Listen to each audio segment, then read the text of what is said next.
Hai semuanya, ketemu lagi bareng Mihu di sini. Oh iya, kali ini Mihu akan membawakan alur cerita dari film Donghua yang berjudul Battle Through the Heaven. Mihu mengingatkan sekali lagi ya bahwa konten ini full spoiler.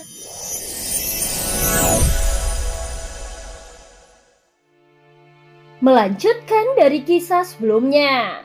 Sebelumnya Yuyan bercerita tentang masa lalu Shizun yang memiliki banyak avatar. Namun dia tidak bergantung kepada avatarnya. Sampai saat dia menghancurkan klan Chimi yang membuat mereka sangat marah dan ketakutan kepada Shizun. Xiaoyan terkejut karena Shizun ternyata juga telah meninggalkan ancaman tersembunyi di dunia kuno Dewa Abadi dan Iblis. Tentu saja hal itu mengkhawatirkannya. Namun Yuyan bersedia melindunginya dengan persyaratan. Sesaat kemudian Xiaoyan dan Yuyan sama-sama datang ke kota yang bergerak ini. Terlihat kota ini tidak sejahtera seperti yang dibayangkannya. Bagaimanapun dunia besar sudah mencapai akhir masa kejayaannya. Pada waktu itu dunia ini sudah mengalami pasang surut dan sepertinya hal itu sudah menunjukkan kehancuran. Faktanya tidak banyak klan Chimi yang masih tinggal di dunia besar. Sebagian besar dari mereka sudah berimigrasi dan hanya sedikit yang tetap bertahan untuk tinggal di sini. Saat ini Xiaoyan dan Yuyan langsung menuju ke istana yang berdiri di tengah kota. Ketika mereka berdiri di luar istana Wu, Xiaoyan mengerutkan keningnya melihat pemandangan yang cukup aneh. Karena tidak ada seorang pun yang ada di sini. Untuk memasuki istana Wu, kita harus menghadapi kerangka Yuanzhen itu. Dan tidak ada orang yang benar-benar berkuasa di sini. Pasti tidak mudah bagi kita membobol tempat ini. Terlebih lagi kita harus menghadapi penguasa istana yang kekuatannya tidak diketahui. Ucap Yuyan berkata dan menatap Xiaoyan dengan senyuman manis di wajahnya. Sementara itu di dalam istana Wu, ada sesosok yang terus memperhatikan kedatangan mereka. Sebagai seorang yang berasal dari klan Chimi, aku sudah lama merasa kesepian, tetapi siapa mereka? Tidak peduli dari mana sampah itu berasal. Mengapa mereka berani masuk ke istana Wuku? Setelah berbicara, tidak butuh waktu lama baginya sebelum Xiaoyan dan Yuyan merasakan aura kuat yang keluar dari dalam istana. Tubuh Xiaoyan tiba-tiba tenggelam dan merasakan krisis yang kuat. Sedangkan Yuyan tampaknya sebaliknya. Dia hanya acuh tak acuh dan sepertinya tidak merasa tekanan apapun. Sepertinya tidak ada yang bisa menjadi ancaman baginya di dalam gerbang kuno. Dasar bajingan, kenapa kau tidak keluar dari dalam istana? Ucap Xiaoyan berteriak dengan suara yang keras. Saat berikutnya dari dalam istana Wu, ada sesosok jangkung yang muncul dari sana. Tampilannya cukup mengintimidasi dan tingginya 3 meter. Saat melihat orang ini, Xiaoyan tidak bisa tidak memikirkan Dong Haiyuan yang memiliki tubuh setinggi sosok yang ada di hadapannya. Angkat tanganmu dan tarik telapak tanganmu ke depan. Ucap sosok itu berkata dengan dingin.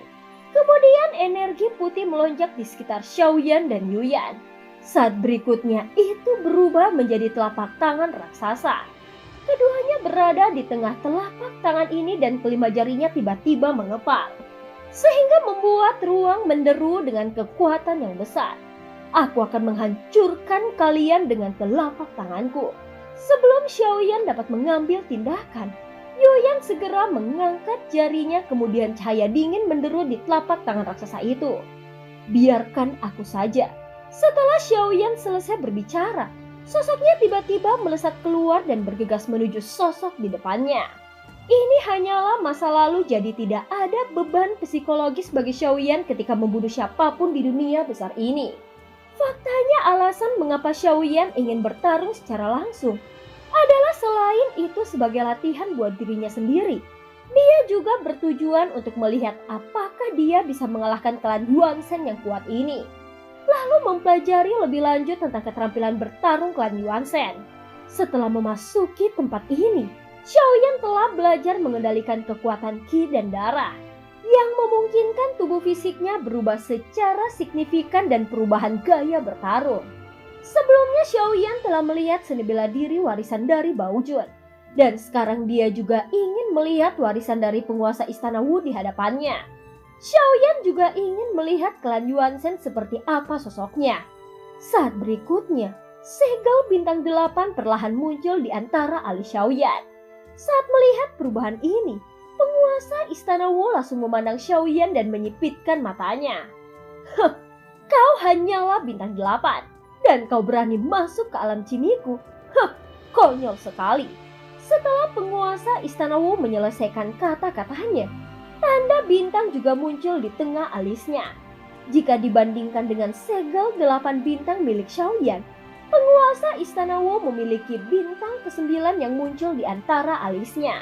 Tidak hanya itu, di matanya yang terbuka dan tertutup juga ada bintang yang sama. Tentu saja ini hanya akan muncul setelah melampaui klan Yuanzhen bintang 9. Sepertinya Xiaoyan akan kesulitan melawan sang penguasa Istana Wu ini. Sebelumnya saat menghadapi Baojun, Xiaoyan juga sama sekali tidak bisa menyentuhnya. Apalagi menghadapi sosok ini.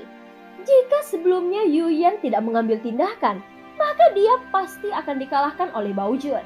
Saat penguasa Istana Wu memancarkan kekuatannya, Xiaoyan merasakan darah di tubuhnya bergetar dan seperti mendidih. Ini adalah efek kekuatan penekanan dari garis keturunan yang sama. Sial, klan Yuanzhen yang ada di hadapanku jauh lebih kuat dariku. Ucap Xiaoyan bergumam di dalam hatinya sambil mengerutkan keningnya dan sosoknya segera mundur. "Yuyan, sebaiknya kau yang melawannya duluan. Aku tidak bisa mengalahkannya," ucap Xiaoyan berkata dengan serius.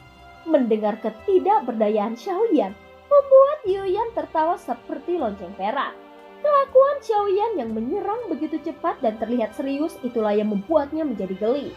Ternyata Xiaoyan juga sangat mengandalkan Yuyan. "Berikan aku sedikit waktu. Klan Yuanzhen semacam ini bukanlah apa-apa," ucap Xiaoyan dengan sedikit malu. Obrolan keduanya jelas semakin membuat marah penguasa Istana Wu. Sehingga tubuhnya membesar beberapa ribu kaki dan seluruh tubuhnya dipenuhi gas putih yang panas. Dia segera mengaum dan tinju seperti gunung dengan gelombang panas menghantam ke arah Xiaoyan. Pada saat yang sama, Yuyan segera mengangkat tangannya dan menghantam tinju yang tampaknya tidak bisa dihancurkan ini. Saat mendekat, tinjunya tampak sebesar meteoroid yang jatuh, lalu mengeluarkan cahaya dingin dan suara yang tajam. Pada saat ini Xiaoyan melihat tinju itu langsung dipotong menjadi 2 bagian, sehingga daging dan darahnya meledak seperti hujan. Penguasa Istana Wu itu tiba-tiba meraung kesakitan.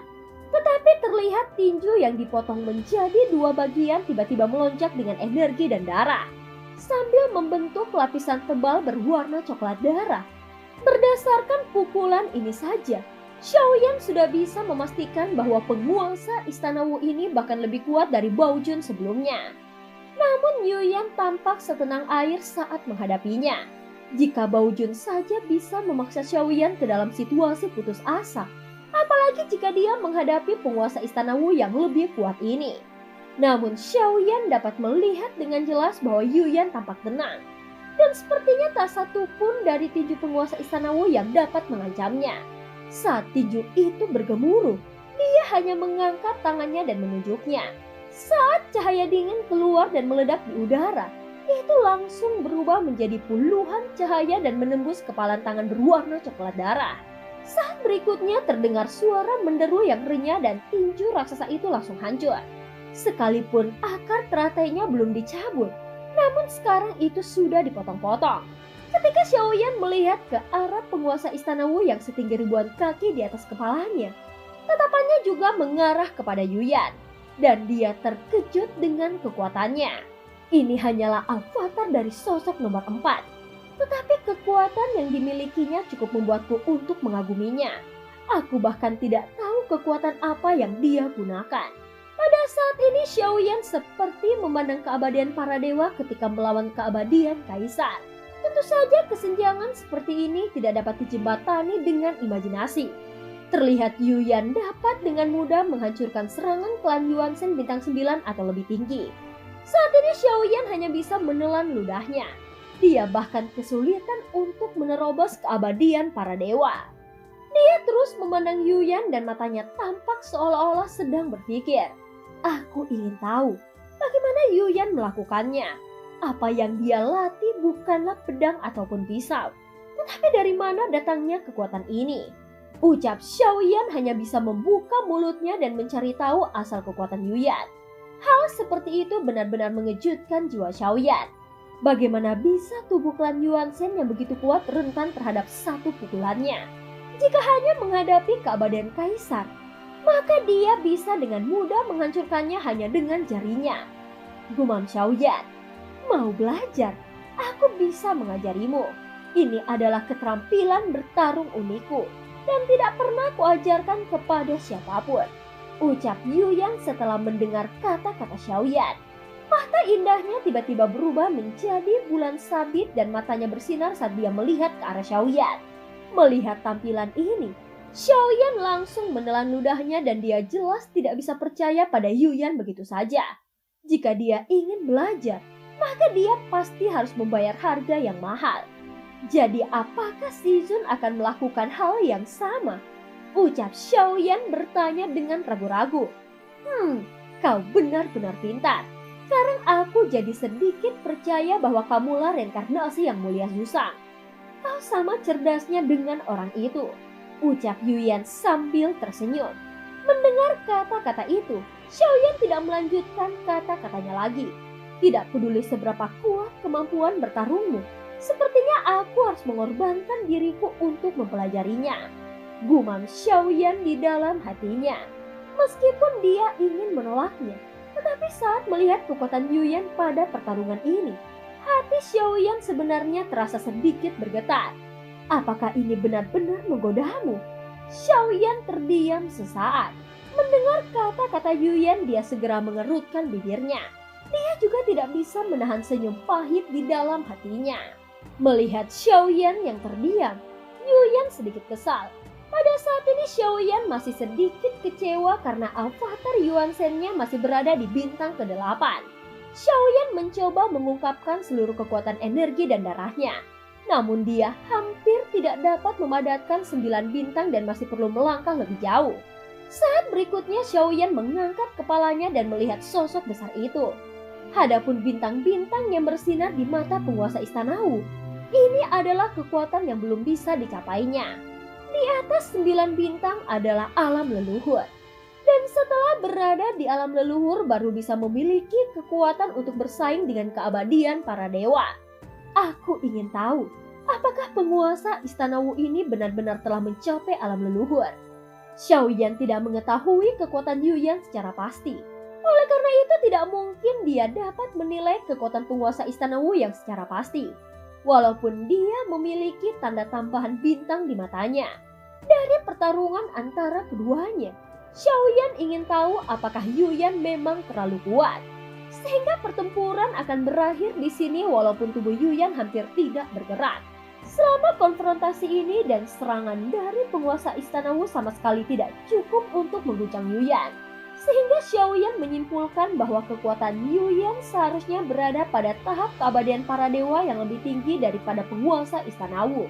Tampaknya sekalipun para dewa itu abadi, namun pasti memiliki tingkat kuat maupun lemah. Sosok nomor 4 adalah monster tua yang sudah ada sejak zaman yang mulia. Sehingga tidak mengherankan jika avatarnya bisa begitu kuat. Serangan Yuyan sama sekali tidak biasa. Ini bukan dari pedang apalagi energi dari pedang. Setiap kali dia melambaikan jari-jarinya, cahaya dingin yang dikeluarkannya mengandung kekuatan aturan. Menggunakan kekuatan aturan sebagai alat serangan adalah sesuatu yang hanya dapat dilakukan oleh keabadian para dewa. Itu sama persis seperti jantung api dan jantung guntur yang dimiliki oleh Xiaoyan. Itu juga merupakan bagian dari kekuatan aturan yang mengatur keberadaan dunia. Perbedaannya adalah kekuatan aturan yang dimiliki oleh keabadian para dewa dipahami dengan sendirinya. Dan itu sama seperti pencerahan yang menemukan aturan dari kekuatan yang tak terhitung jumlahnya. Sehingga dapat menggunakan kekuatannya dari pola serangan. Xiaoyan sudah mempunyai beberapa kesimpulan. Hanya saja perbedaan kekuatannya sulit untuk dipahami.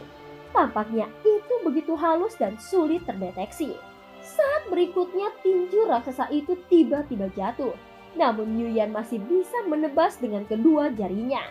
Setelah merasakan serangan kuat Yuyan, tiba-tiba totem misterius muncul di belakang penguasa Istana Wu.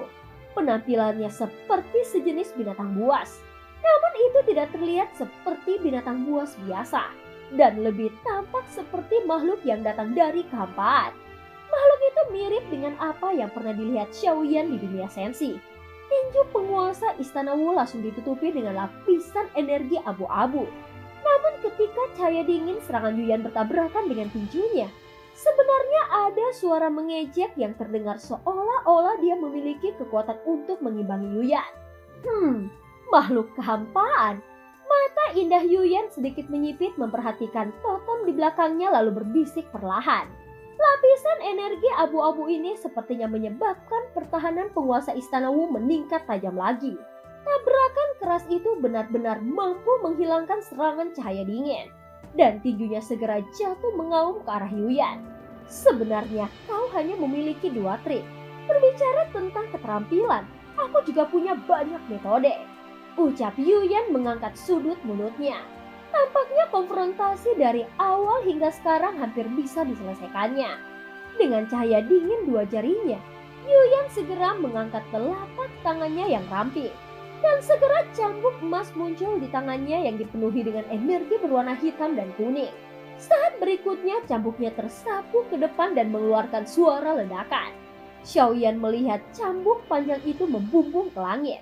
Seketika itu menyapu ke arah tinju penguasa Istana Wu yang bergegas ke arah Yuyan. Tinju raksasa itu tiba-tiba bergetar di bawah cambuk ini dan perlahan-lahan mulai runtuh. Tinjunya juga langsung meledak, tidak ada yang bisa dilihat di permukaan. Tetapi tulang di dalam tinjunya mengeluarkan suara ledakan. Cahaya dingin di kedua jarinya dan cambuk energi berwarna hitam dan kuning di tangan Yuyan saat ini sepertinya bisa menghancurkan semua pertahanannya. Bahkan ketika penguasa Istana Wu menggunakan metode untuk meningkatkan pertahanannya, itu masih tidak berguna dan serangan Yuyan langsung menembus pertahanannya. Jika seorang klan Yuanzhen tidak bisa mempertahankan dirinya, meski memiliki kekuatan fisik yang kuat, maka hampir tidak ada peluang baginya untuk memenangkan pertempuran. Sementara itu Xiaoyan yang berada di samping melihat pertarungan ini dengan jantung yang berdebar dengan kencang. Jika itu adalah dia, maka cambuk yang baru saja menimpa penguasa Istana Wu pasti akan menghancurkannya. Walau jiwanya tidak lenyap, namun mungkin kondisinya tidak akan lebih baik dari penguasa Istana Wu saat ini. Terlalu kuat. Mengapa dia bisa begitu kuat? Mengapa dia bisa begitu kuat? Ucap Xiaoyan terkejut saat melihat adegan ini. Berdasarkan metode Yuyan, bahkan tubuh klan Yuanzhen sekuat penguasa Istana Wu tidak dapat menandinginya. Sungguh betapa menakutkannya kekuatan sosok nomor 4 ini. Gumam Xiaoyan kembali. Dan tanpa sadar dia telah mengagumi Yuyan. Namun kekuatan Yuyan membuat Xiaoyan merasa tempat ini lebih seperti ilusi. Dan seolah-olah dia adalah pemilik ilusi ini. Pada saat ini, Yuyan sudah berhasil menerobos pertahanan penguasa Istana Wu. Bahkan memukulnya dengan keras. Dalam hal ini ada 2 kemungkinan. Pertama, Yuyan memang memiliki kekuatan seperti itu. Atau yang kedua, dia memiliki beberapa kemampuan khusus untuk mendominasi di dalam gerbang kuno, sehingga dia mampu menunjukkan kekuatan yang luar biasa. Sekarang meskipun Yuyan adalah keabadian para dewa, namun serangannya saat ini membuat Xiaoyan merasa sangat aneh. Hanya saja Xiaoyan tidak berbicara dan matanya terus tertuju pada pertarungan antara keduanya. Saat ini cambuk berwarna hitam dan kuning terus menghantamnya, sehingga mengeluarkan suara ledakan yang datang dari tubuh penguasa Istana Wu. Sesaat kemudian, penguasa Istana Wu tampak terhuyung-huyung dan memuntahkan beberapa suap darah. Kalau begitu, izinkan aku menunjukkan kekuatan bintang rusak. Ucap penguasa Istana Wu berbicara dengan suara yang getir. Dan tampaknya dia dipaksa ke dalam situasi yang putus asa oleh Yuyan. Dia menyadari bahwa dengan kekuatannya saat ini, dia tidak bisa bersaing melawan Yuyan, sehingga dia berencana untuk menggunakan kartu trufnya. Pada saat ini Xiaoyan melihat 9 bintang di alisnya masih ada. Lalu bintang di matanya tiba-tiba bergetar, kemudian ada retakan yang muncul. Saat berikutnya tiba-tiba bintang di mata penguasa Istana Wu mulai hancur. Kemudian terdengar suara yang dalam keluar dari tubuhnya. Sepertinya ada yang berbisik di dalam dirinya. Dan saat suara-suara ini keluar, Xiaoyan hanya bisa merasakan rambutnya berdiri dengan tegak. Kekuatan apa ini? Ucap Xiaoyan bergumam dengan keterkejutan di matanya. Saat ini terlihat penguasa Istana Wu mengangkat tangannya, lalu mengarahkan jarinya ke tempat Yuyan dan Xiaoyan berada. Hancurkan, ucap penguasa Istana Wu. Saat kata ini muncul, suaranya terdengar tidak mirip dengan suaranya sendiri. Itu seperti suara orang yang berbeda. Dengan kekuatan aturan ini, sepertinya dia akan memusnahkan Xiaoyan dan Yuyan dalam sekejap mata. Memaksakan kekuatan aturan melalui bintang-bintang yang rusak. Kekuatan itu memang sangat kuat. Tetapi jika melawanku dengan kekuatan ini, maka kau benar-benar konyol. Ucap Yuyan dan mata indahnya menunjukkan rasa yang jijik. Dia berbicara dengan lembut tetapi kata-katanya sangat mendominasi. Saat berikutnya dia menghentakkan kaki teratainya. Dan tiba-tiba bunga persik merah muda muncul di sekitarnya. Sosoknya terlihat berada di tengah bunga yang perlahan mekar. Segala macam keindahan yang ada di dunia ini tidak sebagus bunga persik. Ucap Yuyan bergumam pelan ketika bunga persik bermekaran. Yuyan perlahan mengangkat tangannya dan merentangkan jari-jarinya. Kemudian telapak tangannya mulai berputar.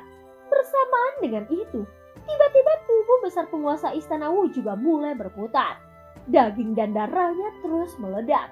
Seolah-olah ada dua tangan yang tak kasat mata meremasnya dengan keras. Namun saat ini sosok Yuyan juga tiba-tiba bergetar. Brengsek, aku ketahuan, ucap Yuyan dengan suara yang dalam. Saat mendengar kata-katanya, Xiaoyan tampak menjadi bingung. Hei, aku akan diusir dari sini. Tetapi kau jangan khawatir.